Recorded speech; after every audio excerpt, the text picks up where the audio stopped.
Hey guys, tonight we begin in a cave. Cold stone walls pressed close, a smoky fire sputtering somewhere near your feet, and the unmistakable scent of damp fur and burnt marrow lingering in the air. You're wrapped in an itchy mammoth hide blanket that's seen better centuries. The wind outside howls like a disgruntled saber-tooth, and droplets of rain tap annoyingly through a crack in the roof. And yes, you probably won't survive this. So before you get comfortable, take a moment to like the video and subscribe. But only if you genuinely enjoy what I do here. And if you're listening from somewhere particular, let me know in the comments, especially your local time. I'm always curious. Now dim the lights maybe. Turn on a fan for that soft background hum. And let's ease into tonight's journey together. You're sitting in the corner of your clan's finest real estate. Cave 3B's second alcove on the left. It's not the biggest, but it's close to the fire pit, and just far enough from old Crooker's nightly snoring opera. Your task tonight, patch the leaky bit in the ceiling with absolutely none of the tools you'd like, and a distinct lack of enthusiasm. You shuffle over to the offending crack. It runs like a little canyon above your sleeping spot, currently weeping slow drips onto your bedding of straw fur and crushed hopes. You tried stuffing it last week with a mix of moss and yesterday's regrets, but that clearly hasn't held. Now it's time to get creative. You fish out a chunk of bark from your miscellaneous pile, which, let's be honest, is just the area behind the fire where things go to be forgotten.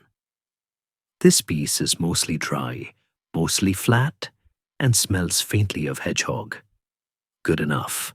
You pull over a beaten hide, stiffened with age, but still pliable, if you sit on it for a bit first.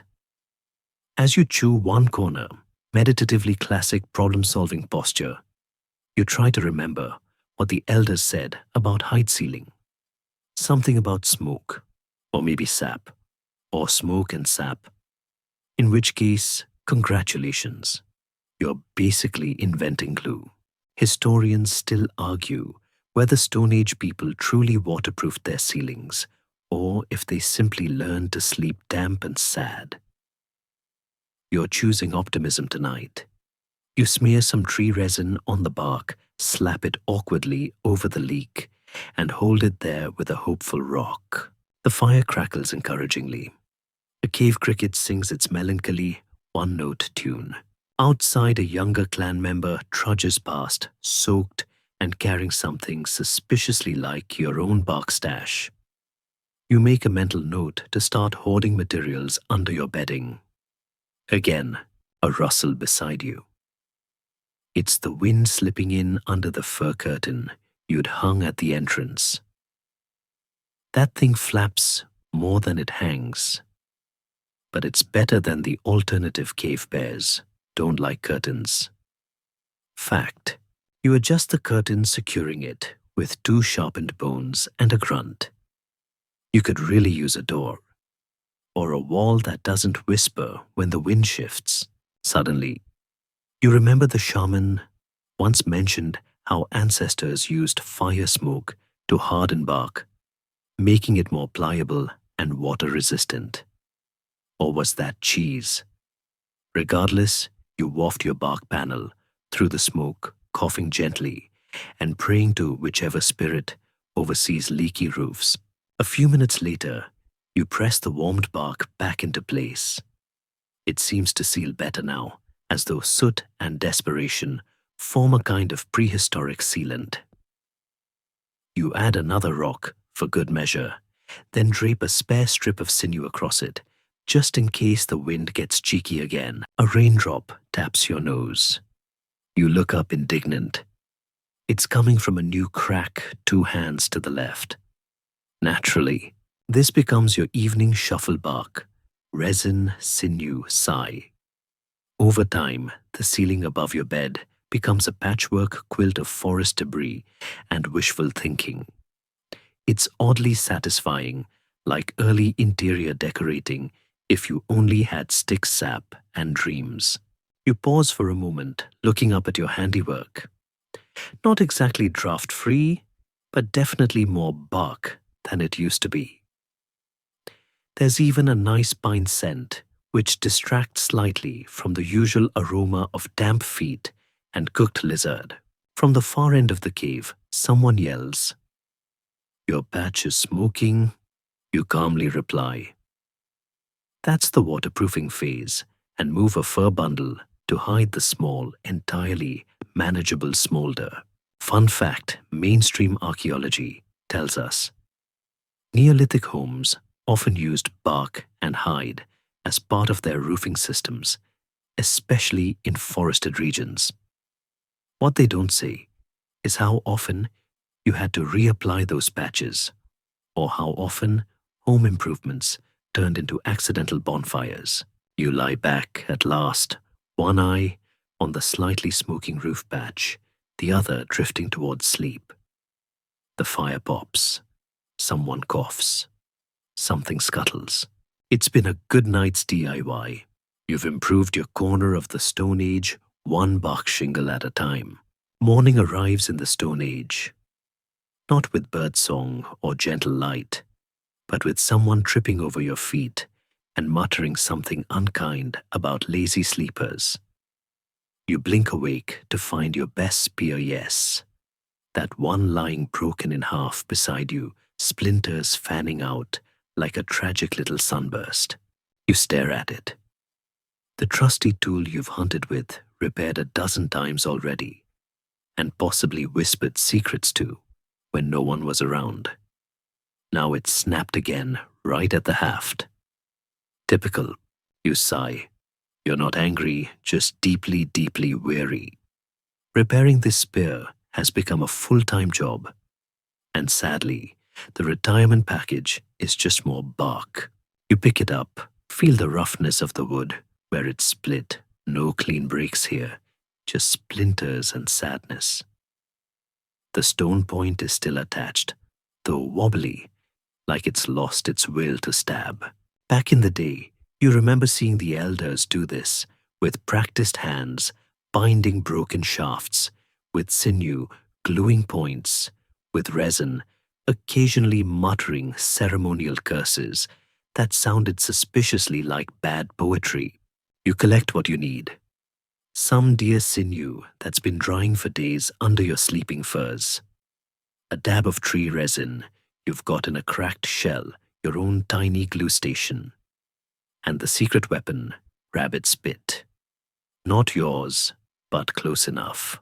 You begin the delicate operation, first aligning the jagged ends of the haft, then wrapping sinew, tightly winding it like an angry spider in slow motion. The warmth of your hands softens the sinew just enough to make it pliable. The wrapping is oddly meditative. Over, under, pull tight. Historians still argue whether early humans understood mechanical stress or just trusted instinct and repetition. Based on your current technique, it's about 80% instinct, 15% stubbornness, and 5% luck. Once wrapped, you smear the sinew with a bit of warmed resin. It smells like burnt tree and regret, but it'll harden into a seal strong enough to survive a few gentle stabs, assuming your next prey stands very still and offers you a clean angle. You set the spear aside to dry, propped carefully against your patched wall. As you do, you notice a small gouge in the flint head, probably from your last encounter with that moose that refused to be cooperative. You sigh again. Time to fix that too. You retrieve your flint flaking kit, which sounds impressive until you realize it's just 2 other rocks.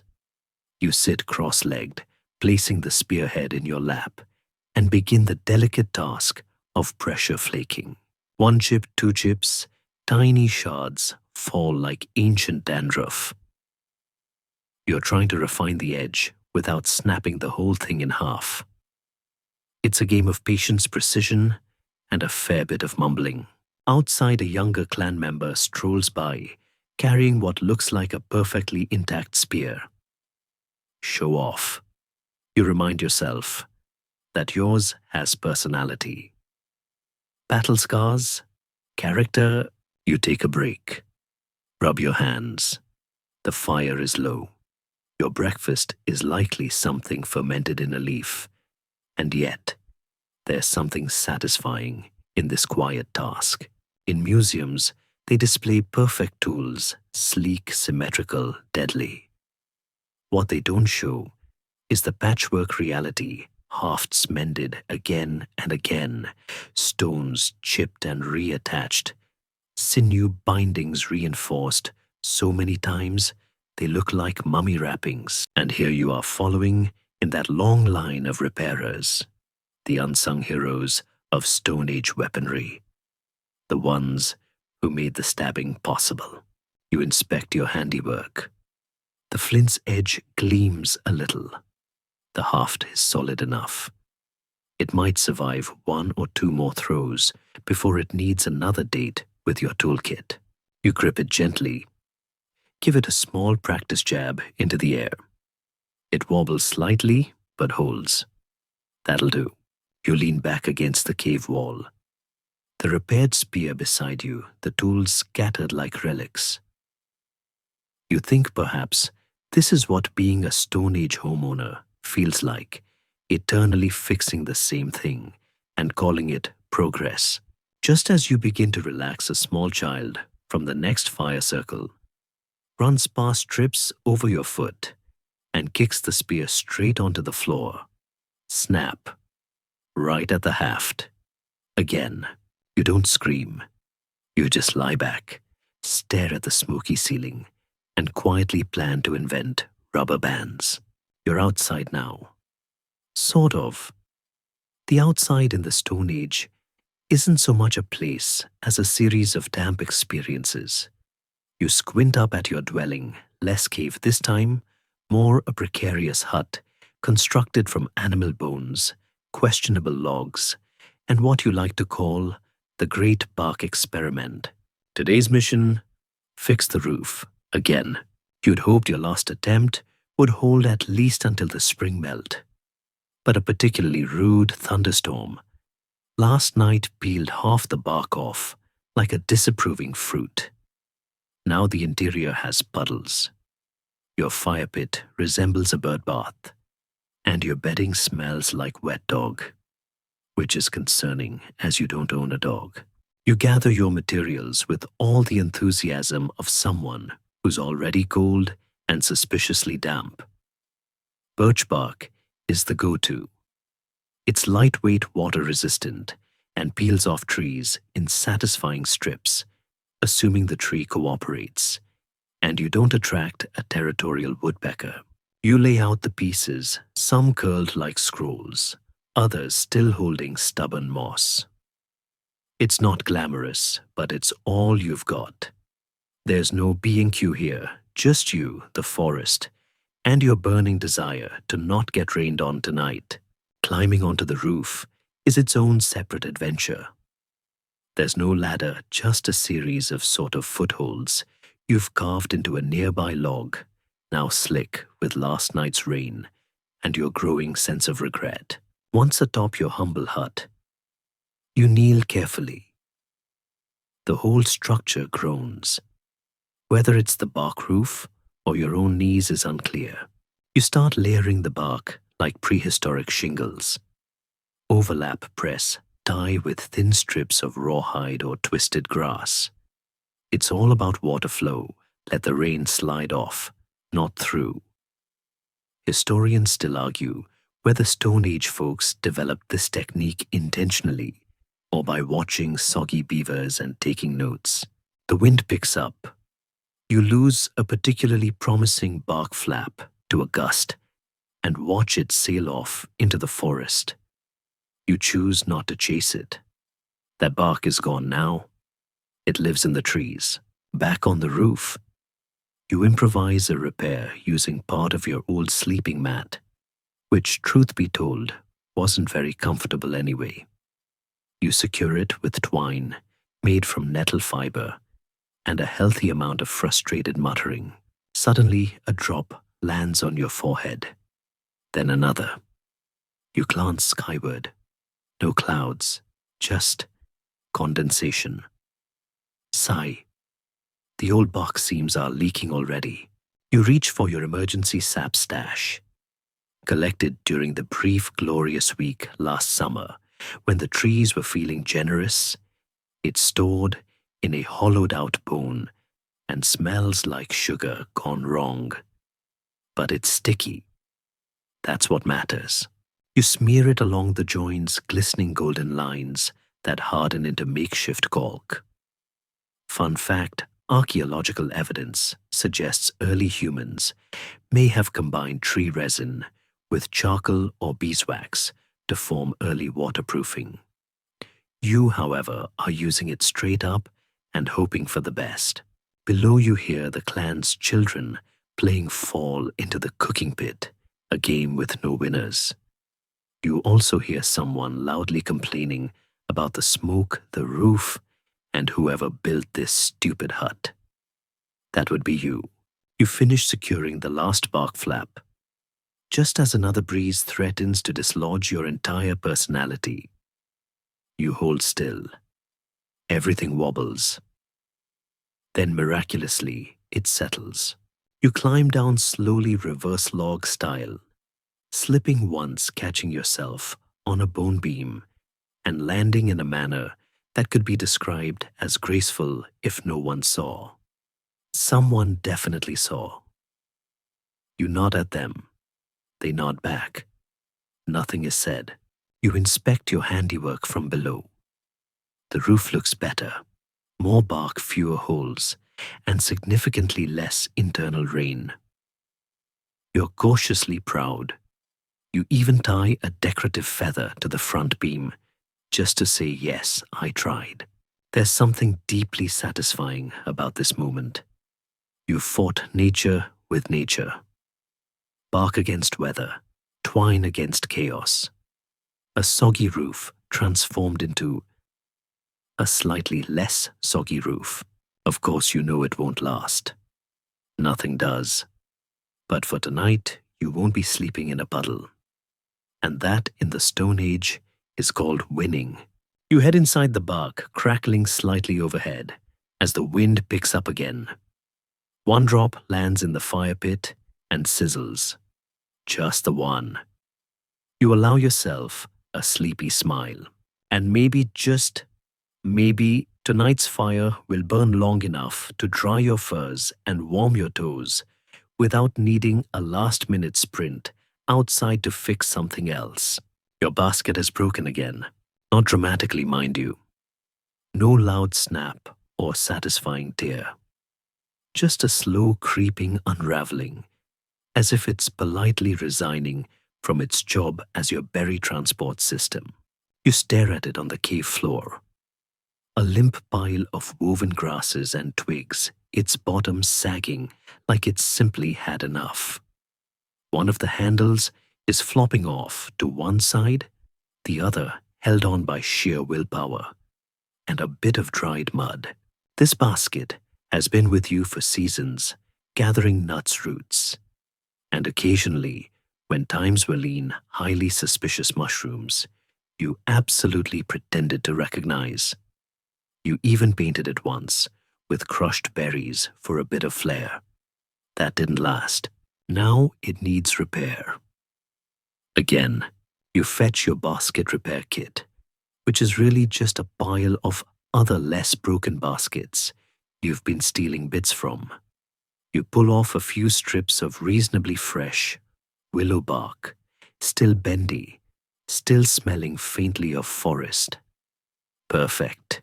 Settling cross-legged, you begin to unpick the old weaves, carefully loosening brittle fibers and pulling out anything that crumbles at a touch. Bits of dust and last week's nuts fall out. You find a beetle. It does not pay rent. You flick it gently away. Mainstream archaeology tells us early humans were adept weavers, crafting baskets tight enough to hold water.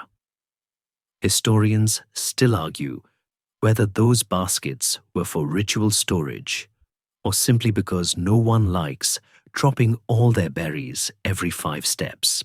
You begin reweaving, over under twist tuck.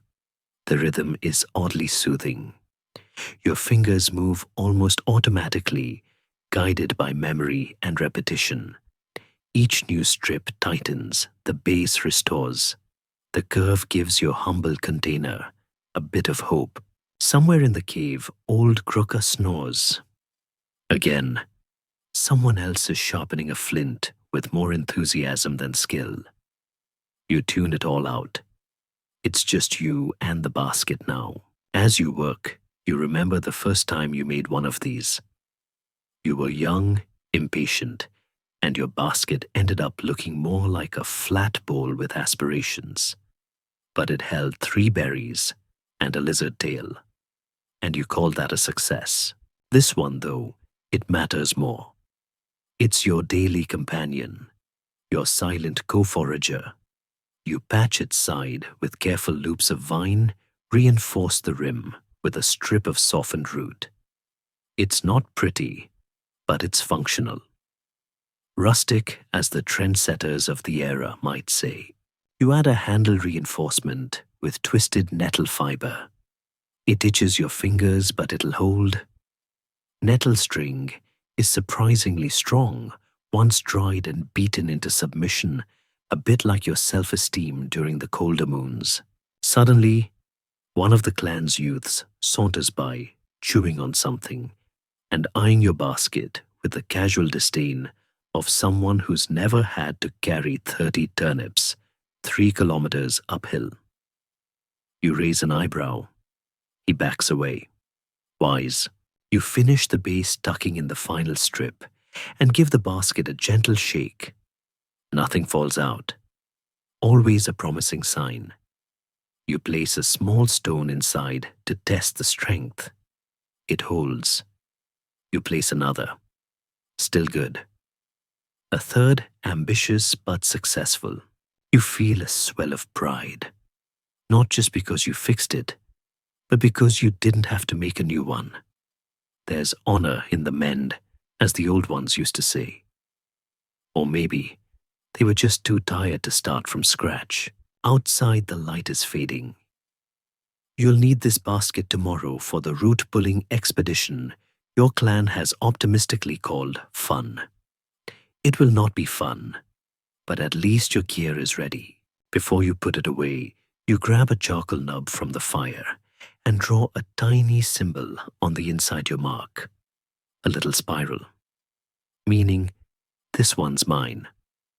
Touch it and I'll sneeze in your soup.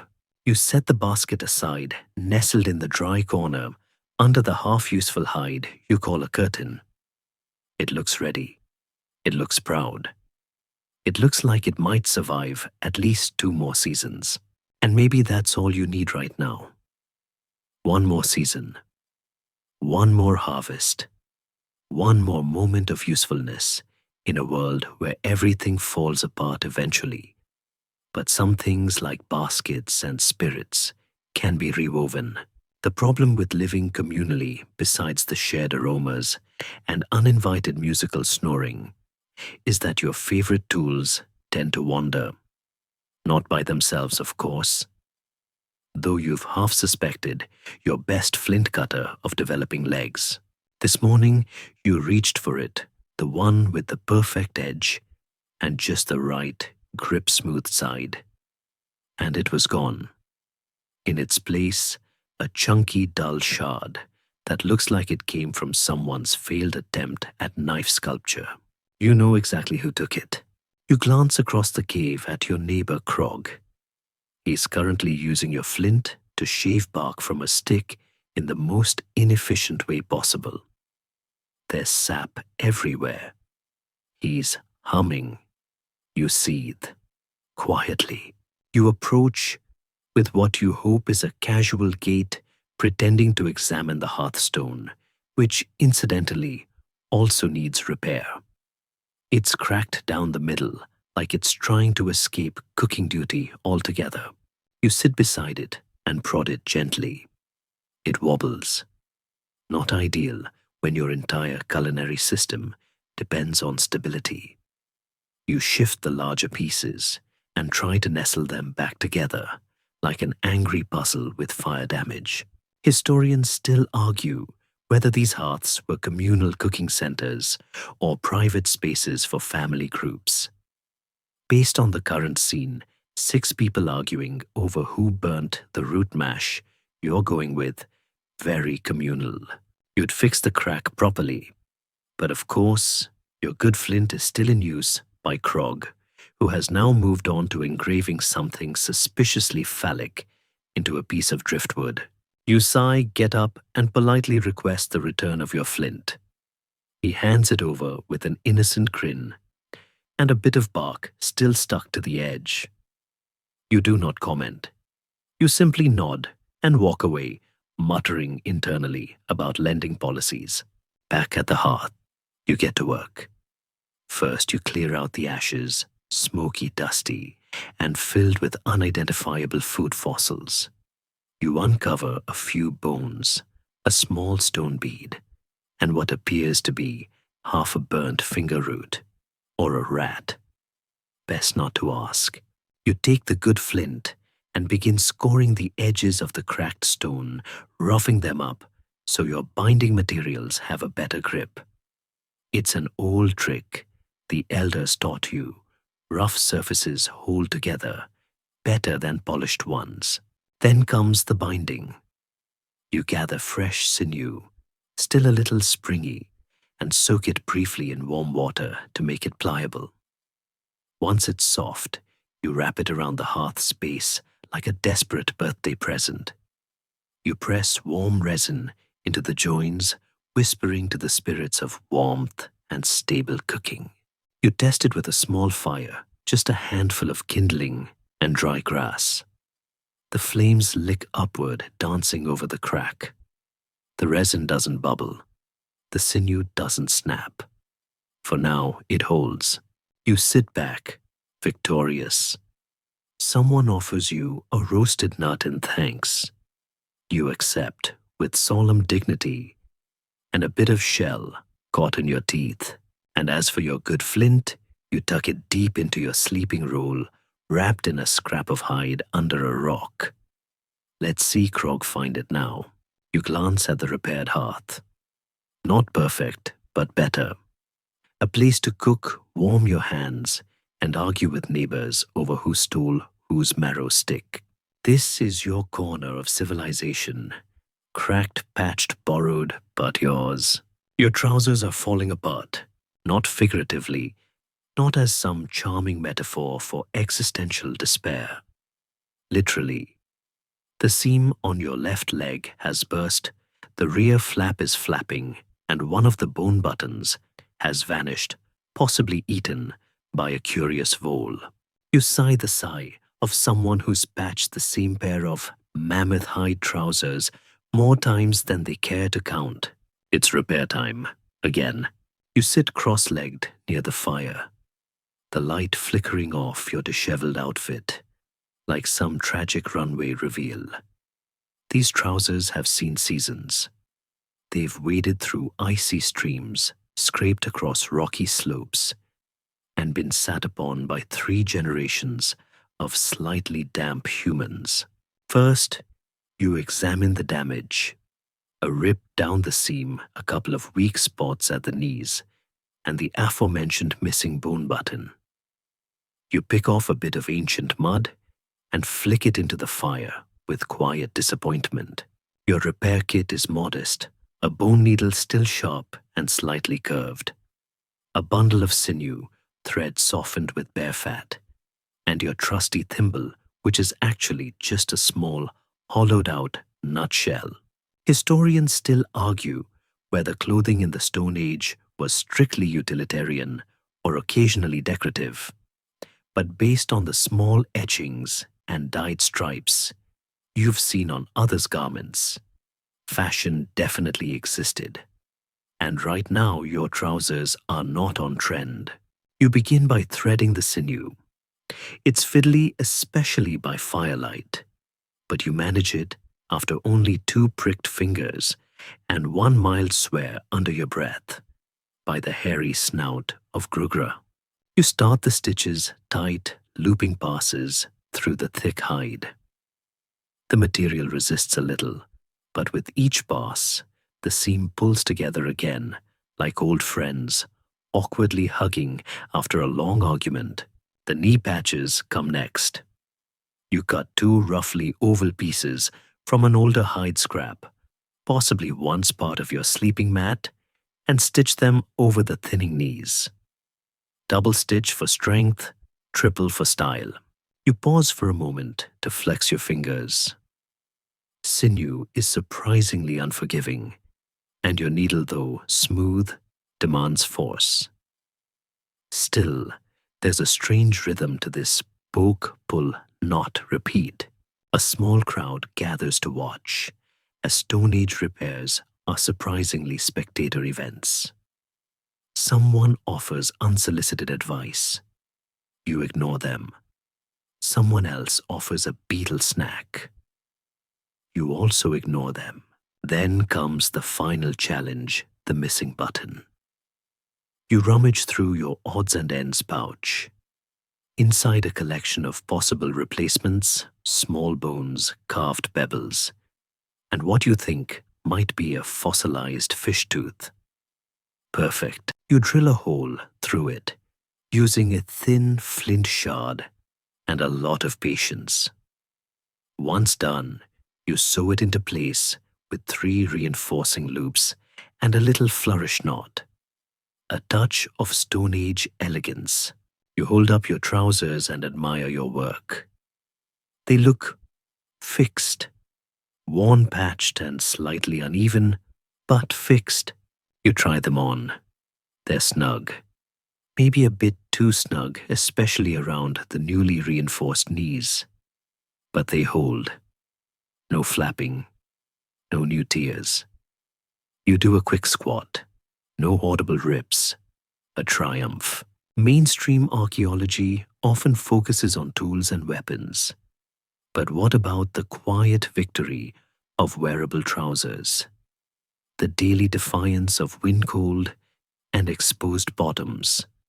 You feel oddly proud. You even take a moment to rub a bit of ash into the seam's camouflage and extra durability. Or so you tell yourself. Gruka shuffles over, sniffs, and says, "You stitched that backwards." You stare at him, then slowly turn the trousers around. He's right. You stitched one leg inside out. You sigh again, but you don't undo it. Inside out is a style choice, you explain. Experimental tailoring, avant-garde. Gruka grunts. You both nod in agreement. Fashion is subjective. As the fire burns lower, you stretch out with your repaired trousers. The night cool against your face. The warm satisfaction of having done something in your chest. And maybe, just maybe, they'll last another season. Or at least until next Tuesday. The thing about Stone Age repairs is that they never really end. One patch leads to another discovery, and before you know it, you're spending half the moon cycle turning tree goo and animal bits into functional adhesives. Tonight, you find yourself in need of both glue and rope. Not for anything fancy, just to reattach the handle on a food basket and maybe lash down the corner of your sleeping mat, which has taken to curling up and trying to escape during the night. You begin with glue. The process is organic.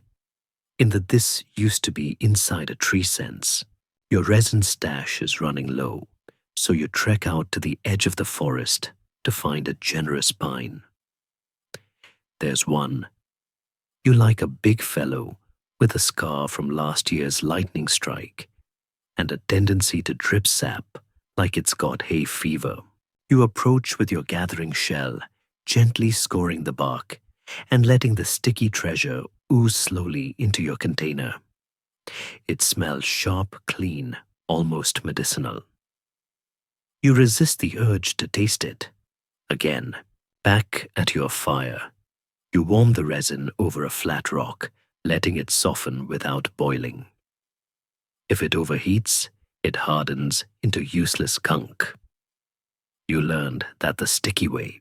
To strengthen it, you add some ground bone powder left over from your last marrow snacking session and a little ash from the fire pit.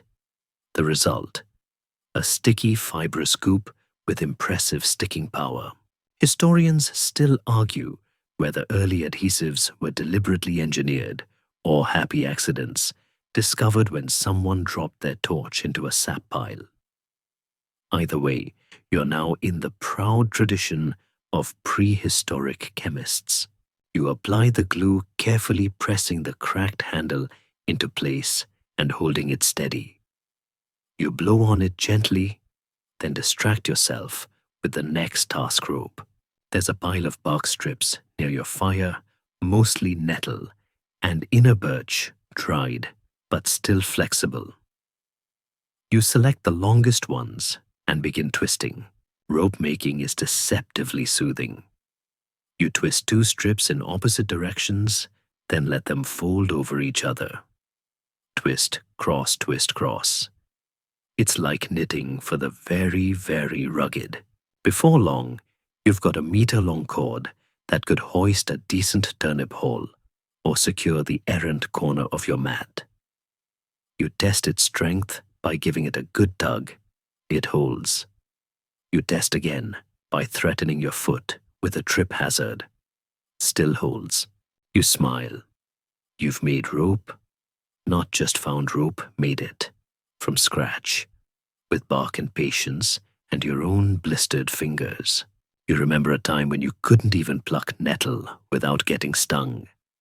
Now you're weaving with it like a seasoned elder. You feel, dare you say, it competent. As the glue sets and your rope pile grows, you decide to tackle one last task, a crack in your favorite drinking horn. It's a small crack, barely noticeable. But, if ignored, it'll leak precious pine needle tea all over your sleeping furs. You smear a fine layer of your new resin bone glue along the inside seam, then wrap it with a strip of your fresh rope. Function meets fashion. Rustic meets reliable. You lean back, arms crossed, as your various projects sit around you, curing and drying, like Stone Age origami. The fire crackles. A distant owl calls. Someone walks past and stops to admire your handiwork. New rope, they ask. That's good twist.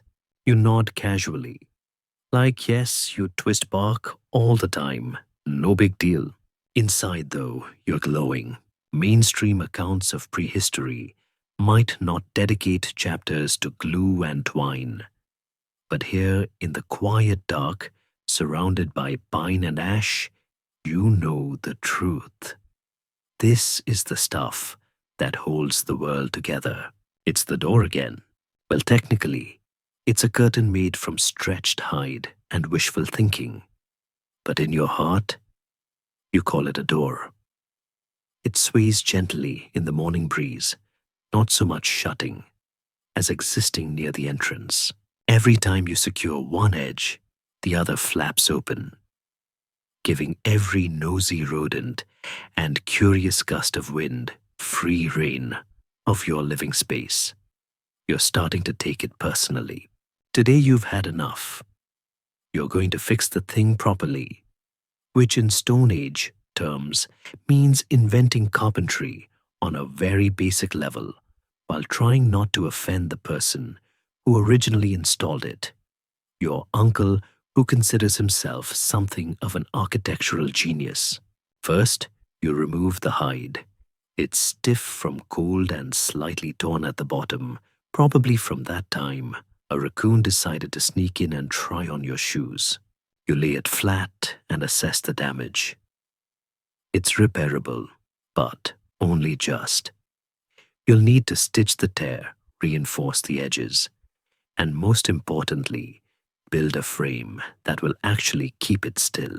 You find some reasonably straight branches, hardwood dry, and not currently occupied by ants. You lash them into a rectangle using sinew and a surprising amount of grunting. It creaks, it bends, it looks like it might hold. You lay the hide over the frame and begin stitching. Not the delicate fine work of clothing seams, this is heavy-duty threading, done with a sharpened bone awl and a piece of sinew thick enough to double as a leash. Historians still argue whether early structures had proper doors or just movable hide panels. Some speculate hinged wooden slabs. Others suggest weighted flaps. You, however, are opting for the hybrid, a curtain on a frame anchored with rocks. Revolutionary. You attach the bottom of the frame to two heavy stones using bark rope.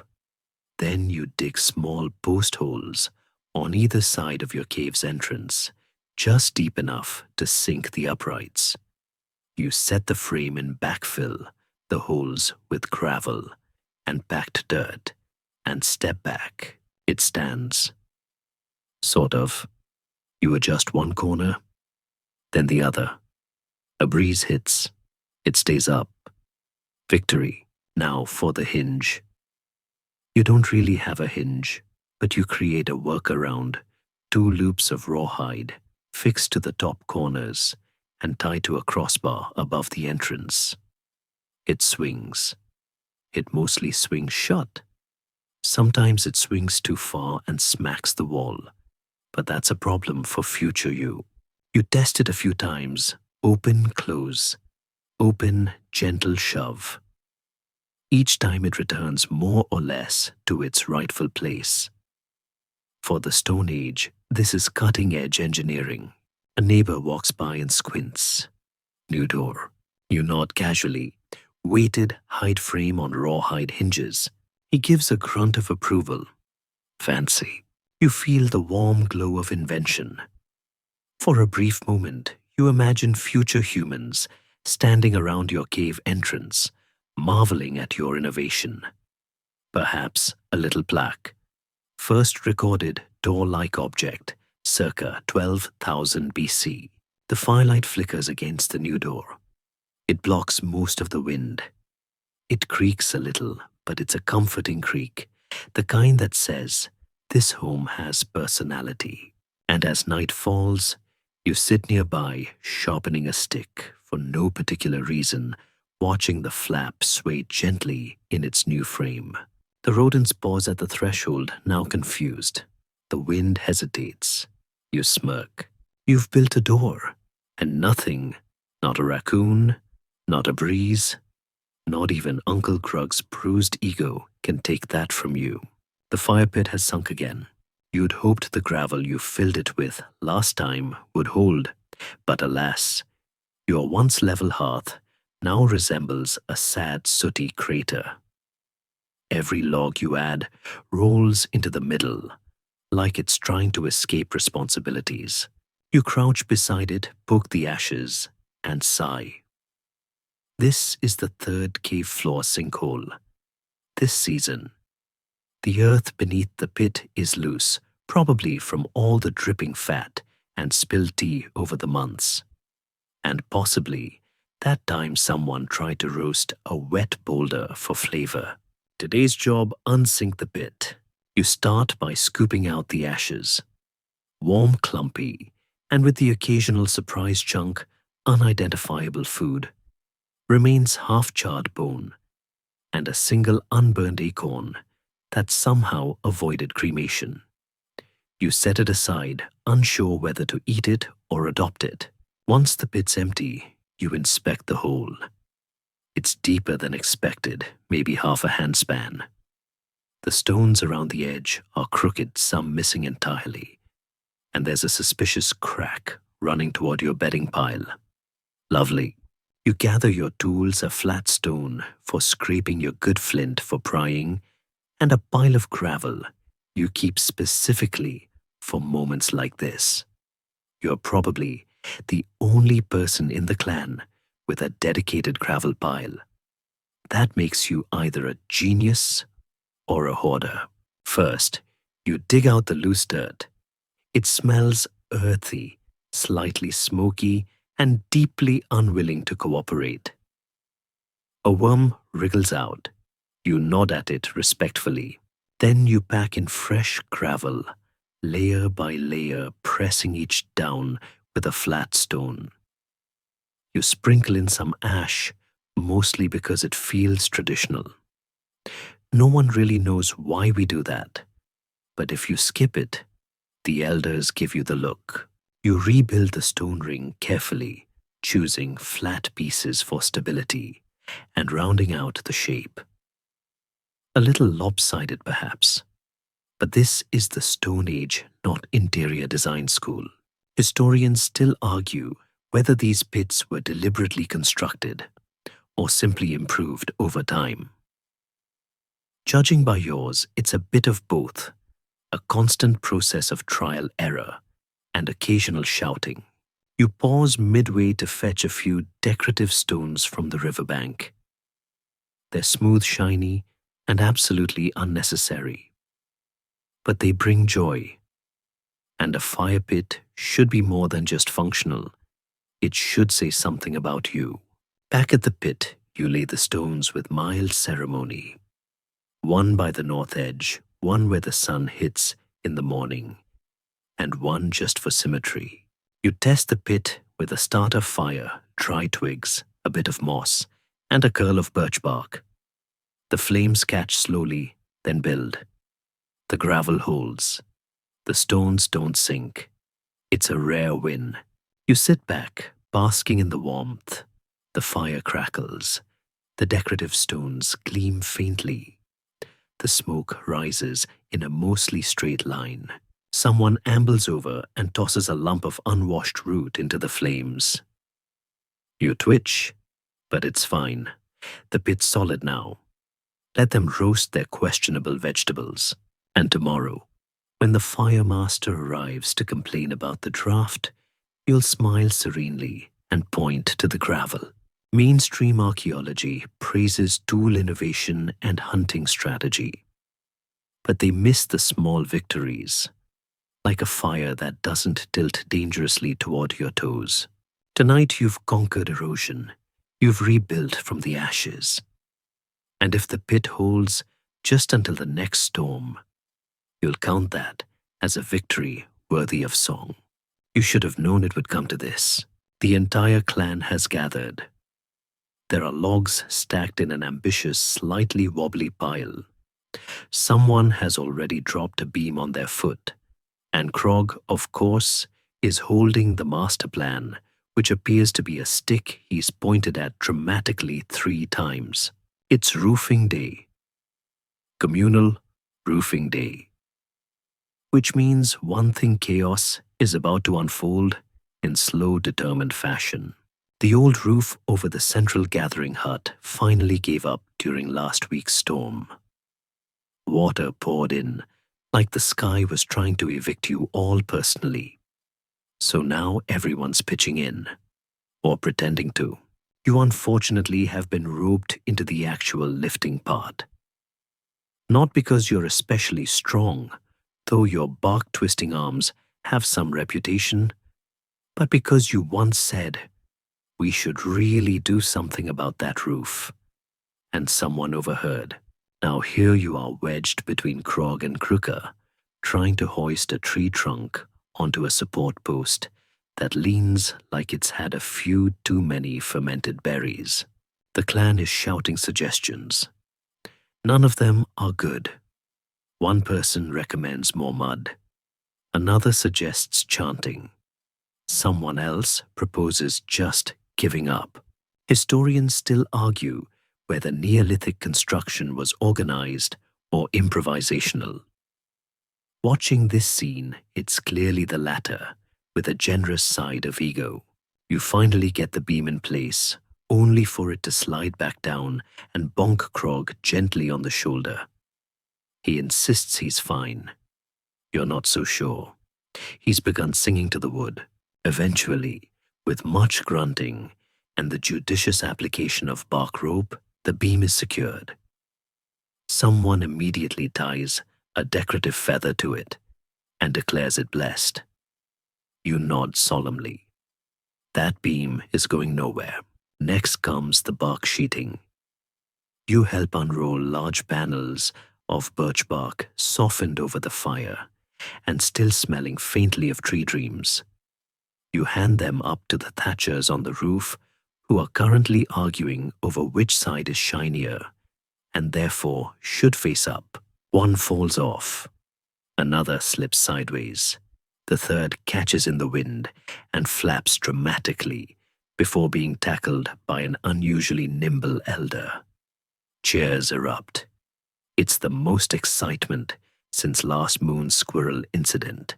You fetch more bark, lash it to crossbeams with sinew, and plug gaps with clumps of moss and gentle insults. You try to suggest a consistent pattern, but you're drowned out by someone shouting, "No, no." The moss goes in first, while simultaneously stepping on it. There's a brief pause when Grooker falls through the roof. Only halfway. He's fine. Mostly. A bit sootier than before. By midday, the roof is starting to take shape. Lopsided, yes. A little patchy. But it's a roof. And everyone's still speaking to each other, which is frankly miraculous. You take a break with a scrap of dried root and a mouthful of river water. The view from the edge of the roof is decent trees, clouds a small rodent judging your ropework. You glance at your hands, blistered sticky with sap, but triumphant.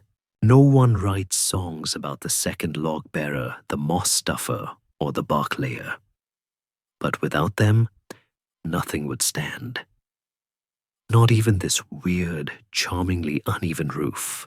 Mainstream narratives might focus on temples or stone circles. But today, you've lived the heart of community people doing mildly dangerous things together with absolutely no instructions and a lot of stubborn love. The final piece goes on with a cheer. It's a massive slab of bark tied ceremonially with 3 knots and blessed with a splash of pine needle tea. The wind catches it, but just slightly, and it holds. You step back.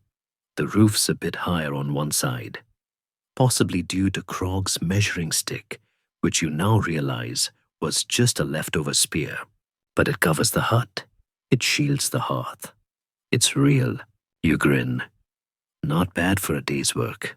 Not bad at all. The clan's sacred drum has a crack in it. Not a huge one, just a slender fissure across the fish skin surface, barely visible unless the light hits it just so. But it's enough to ruin the tone, enough to turn the ceremonial boom into more of a disappointing thwop. And wouldn't you know it, tonight's the half-moon feast.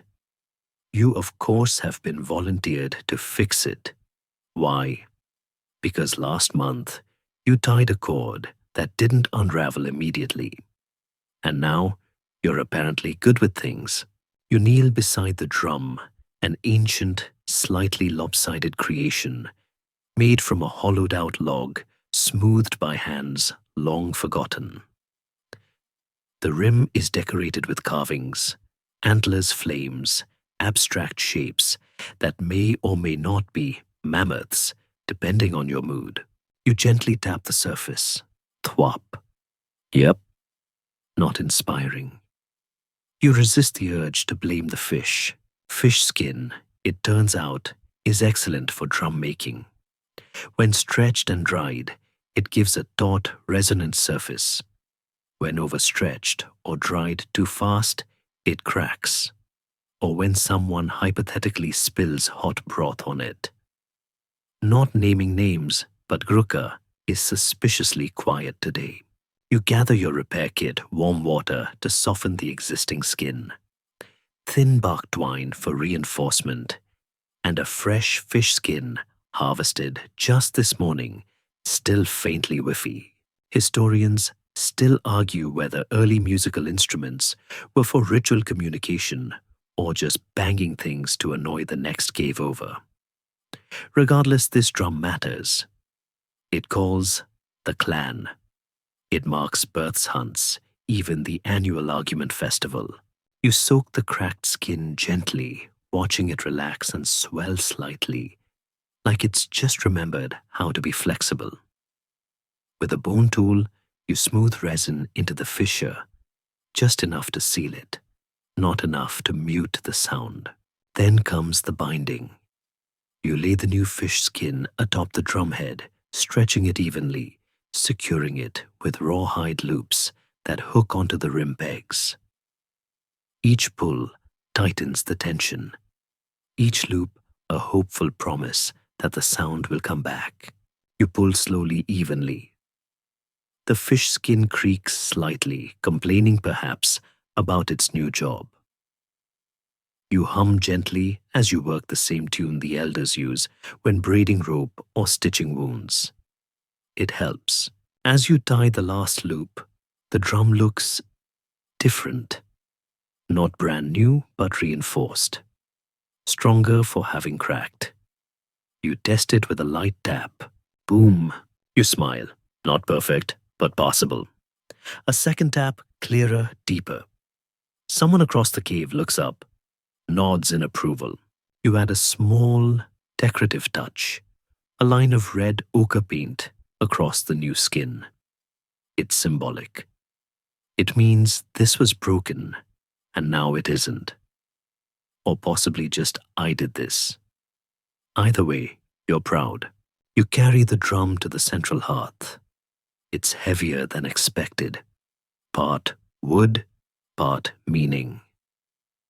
You place it on its stand and step back. Already someone's gathering to test it. A rhythm begins soft, steady, like distant thunder in the hills. Others join in with claps, stone clicks, foot stomps. You sit nearby watching. The sound rolls through the cave, not too loud, not too sharp. Just right. You think about all the objects you've patched lately, spears, roofs, baskets, trousers. But this one feels different. This one sounds. Mainstream archaeology often glosses over the emotional value of repairs. But you feel it. Every man tells a story. Every fix is a way of saying, we're still here. The drum beats on, the fire crackles, the clan gathers. And tonight, thanks to your fish skin finesse and a bit of bark rope magic, the rhythm of life continues. You've just fixed something completely unnecessary, and it feels amazing. It started innocently. A crack in your water scoop, a loose lash on your flint pouch. But somehow, somewhere between the practical repairs, you began adding flair. It began with a strip of antler you had no particular use for. Smooth, curved, slightly yellowed with age. You had picked it up weeks ago, thinking it looked nice. That was your first mistake. Now your freshly patched spear boasts not only a reinforced grip, but also a gleaming antler tip wrapped in dyed bark twine. Absolutely no improvement to its stabbing function. But oh, does it look efficient? You're experimenting now. This morning you drilled a small decorative hole into a bone tool handle and hung a tiny shell from it. Why, no one knows. But every time it jingles, you feel a twinge of delight. Fashion meets function. You muse inspecting the twine knots on your new carrying strap. You've begun braiding your rope in chevrons instead of straight lines. Same strength, better aesthetics. Your friends scoffed, then copied it. Historians still argue whether early humans decorated their tools purely for status ritual significance or just for the prehistoric thrill of being a little bit extra. Based on your current mood, it's absolutely the latter. Today's task, revamping your old tool pouch. It's functional, sure, but drab. So you gather your supplies beads carved from bone-colored clay powder, a feather you found lodged in your roof repair, and get to work. You start by reinforcing the leather flap with a stitched band of antler trim. It's fiddly, especially since antler doesn't bend, but once you've lashed it with sinew and soot-smudged glue, it gleams with rustic elegance. Then come the decorations. A dab of ochre on the pouch's edges, carefully applied with a tuft of fur. You press a piece of bark with ridges into the clay for a repeating pattern. It doesn't really do anything, but it feels right. You add one last touch, a bone stud fashioned from a broken hairpin, now functioning as a clever toggle fastener. You test it clicks shut nicely. Makes you feel a bit like a Neolithic artisan-designer hybrid. A young forager passes by and stops. "Is that decoration?" she asks, genuinely baffled. You nod solemnly, for balance. She stares, then gestures at her plain pouch. "Can you do mine?" And just like that, you've started a trend. Soon others approach, first with sheepish requests, then with prideful commissions. Someone wants etched lines on their scraping knife. Another requests colored bands on their food bowl. You don't call it art, but it is satisfying. You even get cheeky. Add a spiral to your roof beams. Stitch tiny seed pods into the edge of your cloak. Whisper compliments to your antler-trimmed knife sheath. This isn't about impressing anyone. It's about claiming something beyond the basic needs. You've earned the right to beauty, even if it's made of bark. Mainstream narratives often focus on tools of survival, not tools of self-expression. But you suspect these were one and the same. Survival isn't just meat and shelter, it's joy, it's pride. It's a twine tassel that serves absolutely no purpose except to make your pouch swing dramatically in the wind. As the fire dies down, you polish the bone stud with a bit of woolly hair and smile at your reflection in the water scoop. Stylish, sensible, slightly silly. That's how you like it. It's cracked. Your favorite cooking pot, the one with the slightly uneven rim and the comforting scorch mark on one side, has betrayed you. It happened during a perfectly innocent root stew. You just added a generous handful of crushed herb bulbs, stirred it twice with your trusty bark spoon, and stepped away for one moment. Then, crook, not a loud crack, just a subtle, shattering whisper. But now there's a faint line down the pot's side from lip to base. The soup hasn't escaped yet, but it's eyeing the crack with interest. You kneel beside the pot, hands on hips, glaring at it like it's personally insulted you. You give it a gentle poke. The crack winks back. Someone nearby offers a solution involving fire and shouting. Someone else recommends turning it upside down and using it as a stool. You ignore them both. This is personal. This pot has history. You traded 2 bundles of salt grass and a mildly valuable beetle brooch for it. You cooked your first solo stew in it. You dropped it once it survived. But now it's teetering on the edge of ceramic oblivion. Time to fix it carefully, quietly, with dignity. First, you empty it, spooning out the not yet burnt stew into a leaf-lined bowl. You place the pot on a flat stone and examine the crack. Not all the way through, thankfully. Still fixable. Maybe. Historians still argue whether early pottery repairs involved metal staples, organic glue, or simply wishful thinking. You're going with glue and a bit of bark fiber for reinforcement. You warm some tree resin over the fire, mixing in fine charcoal for color and a pinch of powdered bone for strength. It bubbles faintly, thick and glossy. You stir with a sliver of antler, trying to avoid breathing too deeply last time you did your nose stuck together. Once the glue is ready, you wedge the crack open just a hair, then work the mixture in with a thin stick. You let it settle harden, then press a slim strip of bark fiber across the crack and coat it again. It's not pretty, but it's snug. And with luck, it'll survive at least a few more stews. To test it, you pour a bit of water back in. No leaks. Yet. You hold your breath. Wait. Still dry. You hum softly a lullaby of sorts for pottery. As it dries, the elders gather to inspect. 5 of them, each with their own theory on the crack's origin. Too much stirring, says one. Too much heat, mutters another. Improper pot prayers, declares a third. You nod politely and ignore all of them. The truth is, pots wear out, like everything else. But that doesn't mean they stop being useful. One elder suggests using pine pitch next time. Another recommends a thick wrap of hide around the base. Kruka says, just eat faster before it leaks. You return the pot to its cooking stone.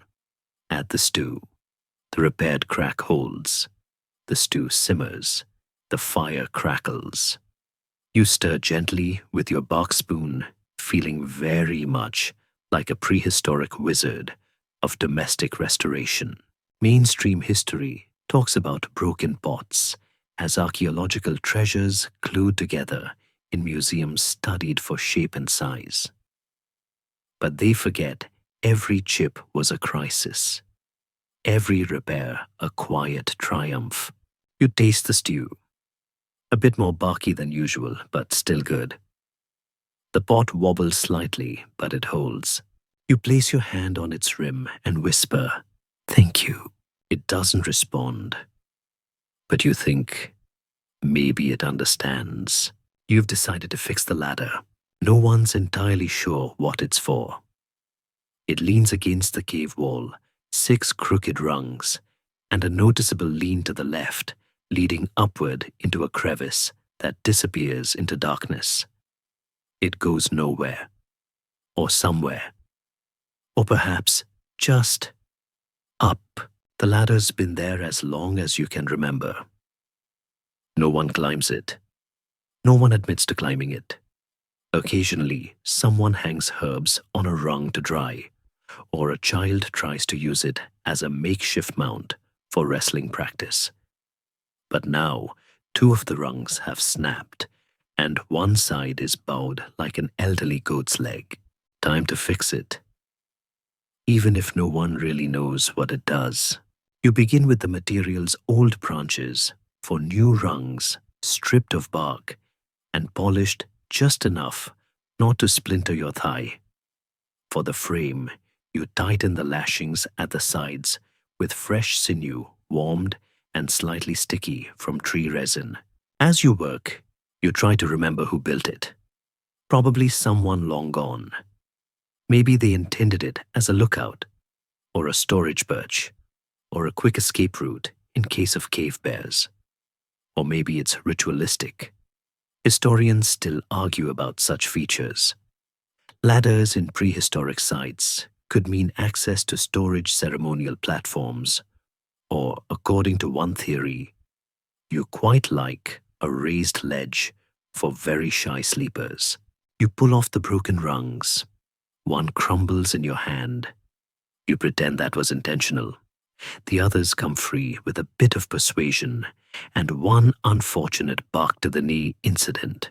You slide the new rungs into place and lash them tightly. The frame creaks. You test each rung with cautious pressure, half expecting it to snap. They hold. One of them squeaks a little, but that adds charm. You add a small notch to each rung, not strictly necessary, but it helps your grip. You also carve a tiny spiral at the top, because at this point, why not? Maybe the ladder appreciates the flourish. A clan member passes by and watches you for a moment. Where does that even go? They ask. You shrug. Up, they nod. Fair. Once all the rungs are secure, you give the ladder a gentle test climb. One rung, then two. You reach the third before deciding that's enough bravery for today. The top still disappears into shadow, filled with dust and mystery. Maybe tomorrow, you step back and admire your work. The ladder, once forlorn and mostly forgotten, now looks dignified. Not new, not flashy, but strong, present. Later that evening, someone hangs a bunch of dried roots from one of the new rungs. Another leans a stick against it. A child climbs 2 steps and declares it squeaky but fun. You smile. Function has returned, even if the purpose remains unknown. Mainstream archaeology might catalog it as functional wooden structure, likely ceremonial. But you know the truth. It's the ladder to nowhere, or everywhere, and now it's ready. The wind's picked up. You feel it sneaking through the gaps in your roof, seams curling under the edges of your fur curtain like a nosy ghost. Snow isn't falling yet, but the air has that quiet, biting promise soon. It's time for the final touch-ups. You eye your hut critically, your patched roof, your redesigned door thing, your creatively repaired fire pit, all holding for now. But winter has a way of finding the tiniest gap and turning it into a frozen invitation. You start outside, tightening the ropes that hold your bark shingles in place. The bark creaks with cold but doesn't crack. You wrap a few extra loops of twisted grass cord around the corners just to be safe. Back inside, you press dried moss into the wind gap by the hearthstone. It's a temporary fix, but the moss is thick and still springy. You've learned that springy moss is always your friend. You shift your bedding slightly, nudging it away from the wall where the damp likes to gather. Then you add another layer of old, slightly musky fur, possibly bare, definitely well loved. It smells of years and warmth. Next comes the storage. You move your baskets off the floor, suspending them from ceiling hooks made from antler. Mice can climb, of course, but you've found they're less motivated when the food looks like it requires effort. You tighten the lashings on your toolkit bundle, bone needles, spare sinew, your good flint. Everything needs to be close at hand when storms hit. You once spent 3 days without fire because your striker vanished into a pile of old root fibers. Never again. Historians still argue whether early humans had designated winter preparation rituals. You believe they did. You believe this is the ritual checking, adjusting, muttering to yourself as you tighten sinew and whisper at clouds. You inspect your outer cloak, mended twice this season. You sew one last patch onto the shoulder, using a circle of hide with a small spiral carved into it. A lucky charm. Or just your signature at this point. Someone wanders over to see what you're doing. You mutter insulating as you stuff the last corner of your door frame with more fur and a bit of clay. They nod solemnly and begin stuffing their own door frame because suddenly it seems like a good idea. You glance at the sky. Gray, low and thick with snow holding intent. The first flakes begin to fall, not dramatic, not yet, but steady. Like the earth is slowly being tucked in. Inside the fire crackles. Your repaired roof stays silent.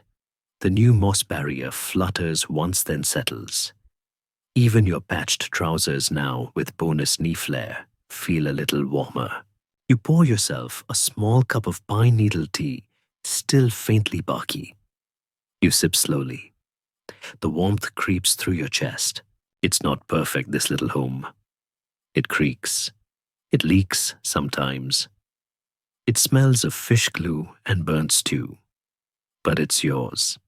It's ready. The snow deepens outside. The sky darkens. You stretch out near the fire, wrapping your patched cloak around your shoulders. Everything's in place. Let the winter come. The snow falls quietly now, blanketing the cave's mouth in gentle white. The wind has calmed to a whisper, just a soft hiss against the bark roof above. You lie still, the warmth of the fire soft against your toes, the slow crackling echoing through the silence. The repairs are done.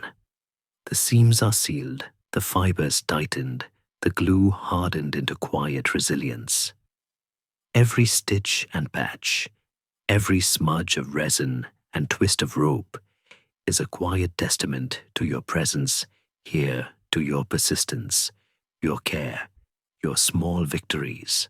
Outside, the world sleeps beneath its frosted quilt. The trees bend under snow's hush, the river slows beneath ice, and even the birds have quieted, leaving the sky to its grey drifting.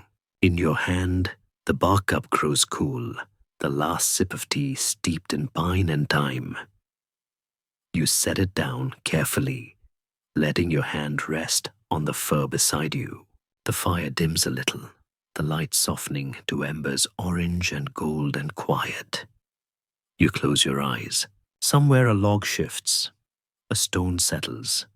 The world adjusts itself gently around you. No more fixing for now. No more binding or threading or stretching bark. Just this hush, this warmth, this peace. You've done enough. You've held your world together. And now you can sleep.